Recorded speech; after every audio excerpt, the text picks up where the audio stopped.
Hi guys, Stars Be Cool here. A long time ago I made two videos, Music and Its Meaning parts 1 and 2. But I feel like there's more detail I can dive into this. So I'm gonna go ahead and continue on that. So I made those videos a long time ago. So excuse me if I repeat stuff, but I'm pretty sure most of this stuff is new. If you want to understand this better, I recommend you watch my last two videos because these gonna be more examples, and you won't. Excuse me. There are gonna be more examples, and you're not gonna know what they're examples of unless you look in my other two videos. So there will be some links to them, probably on the eye. Just click that eye in the. Alright, I think it should appear here. Yeah, right here. And yep. Those will show you, and you can see the other two videos. So, anyways, two examples. So, the balance between deep meaning and yet it being a good sounding song.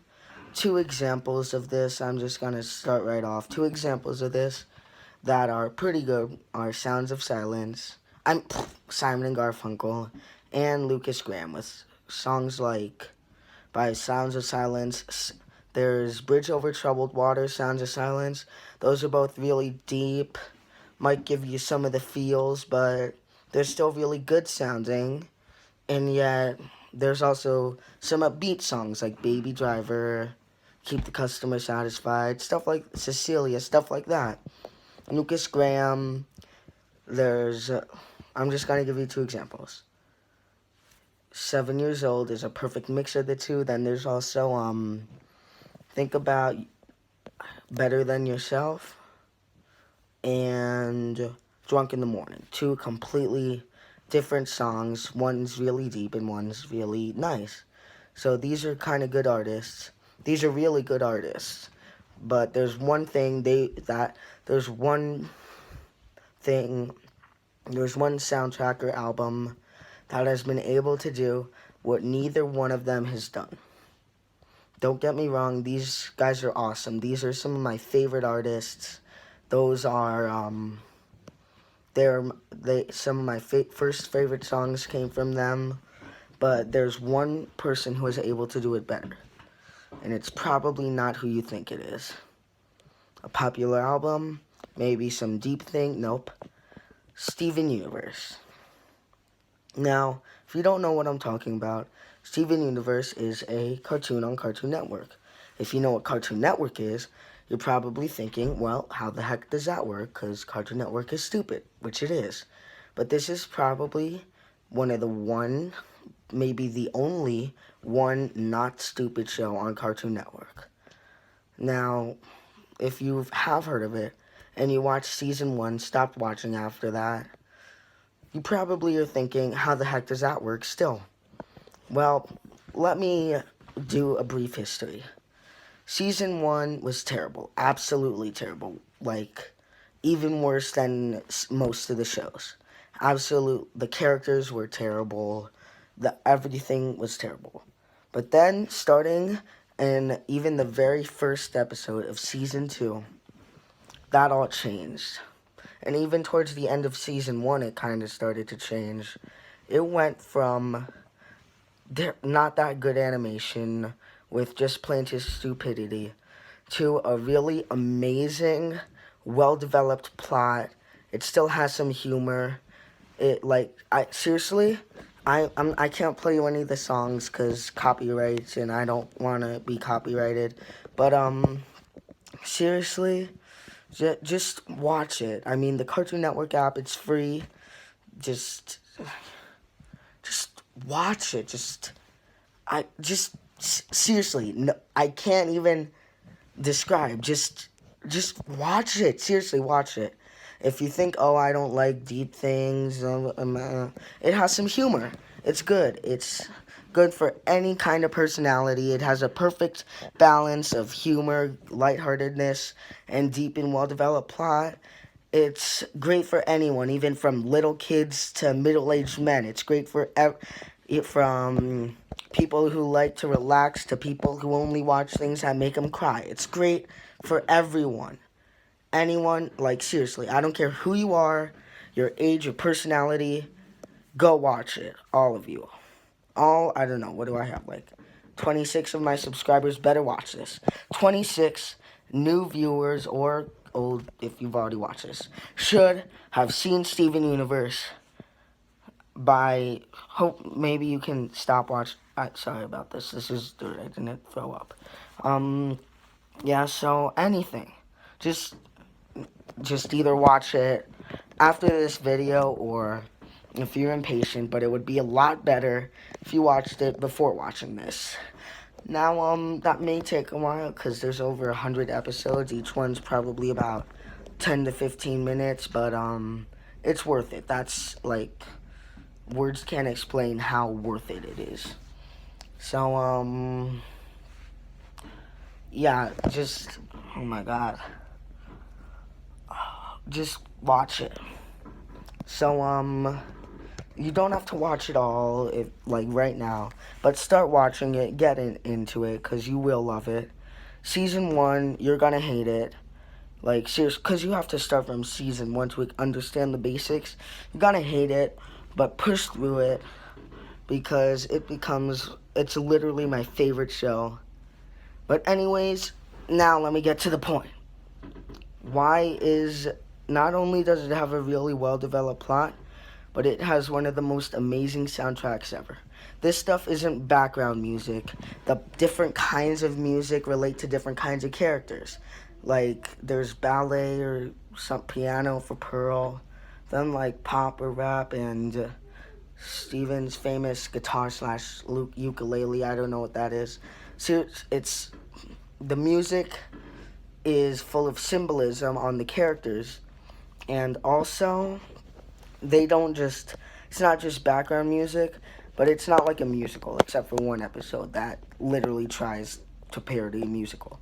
But, the songs convey different meaning, convey how the characters are feeling. It's songs, literally, sung by these characters. These characters are some of the best singers I've ever heard. And, they convey how they feel, what they're going through. Without the songs, the plot would be way worse. The songs basically are the plot. If you were to listen to most of the songs, you would probably have, well, you'd need to watch some of it, but I mean, if you were to listen to the songs, you would at least have a minor understanding of the plot. I'm not saying you do that, because it's, like, very minor, but without the songs, the plot would be meaningless. And, yeah, so, let me give you some examples. Now, this is where you probably gotta watch it, because otherwise these examples are gonna make no sense. Just maybe put this in your watch later folder or something, because, so this show, so the first probably good song, Stronger Than You. Garnet, that song conveys perfectly how Garnet is feeling in that moment, what fusion is, what it is to her. It's perfect. It's catch. Now here's what it does. It's both catchy and it conveys a deep message. It's easy for an artist to do happy and sad songs and deep songs, but to get a song that is both catchy, upbeat, and extremely deep at the same time, that a song you don't have to feel in the right mood to listen to, no matter what mood you're in, it'll always sound great. That is a miracle. It's a miracle of music. And, Stronger Than You, super catchy. Literally one of the not stuck in your head catchy, but best sounding, most amazing, one of my favorite songs, and it conveys how she's feeling, what fusion is.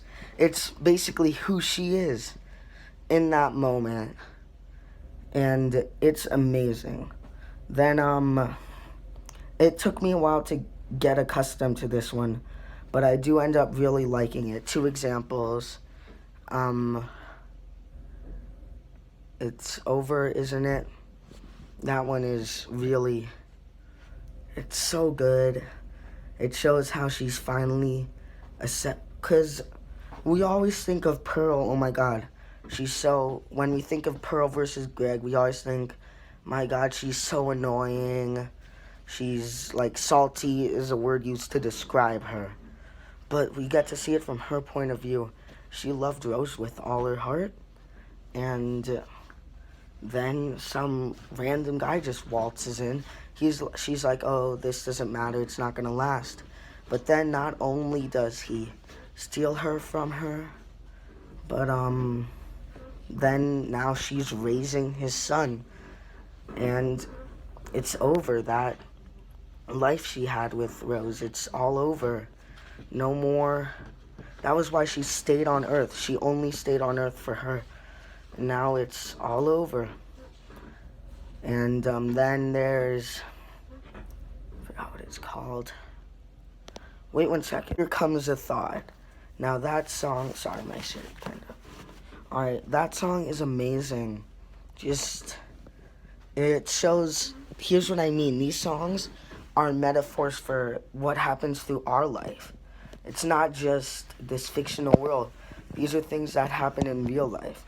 And seriously, a marriage therapist could have just played this song, and seriously, it's true. Just listen to some of these lyrics I'm gonna read. Here comes a thought that might alarm you. Something you said and how it harmed you. Something you did that failed to be charming. Things that you said are suddenly swarming. And oh, you're losing sight. You're losing touch. All these little things seem to matter so much that they confuse you, that I might lose you. Take a moment, remind yourself to take a moment and find yourself. Take a moment to ask yourself if this is how we fall apart. But it's not, but it's not, but it's not, but it's not, but it's not. It's okay, it's okay, it's okay, it's okay, it's okay. You've got nothing, got nothing, got nothing, got nothing to fear. I'm here, I'm here, I'm here. That sounds kind of like a Dr. Seuss rhyme when I read it, but if you hear it, you understand what I'm talking about. Not only are Estelle and AJ Michalka some of the best voices ever, but this song is really good, and it's supposed to be a metaphor for fusion. It's supposed to represent fusion, but I don't think I have to say what this is a metaphor for. So this is a perfect example of what I said with music and its meaning. This is the perfect mix of being good sounding and having a good message. So I really recommend that you watch this show, and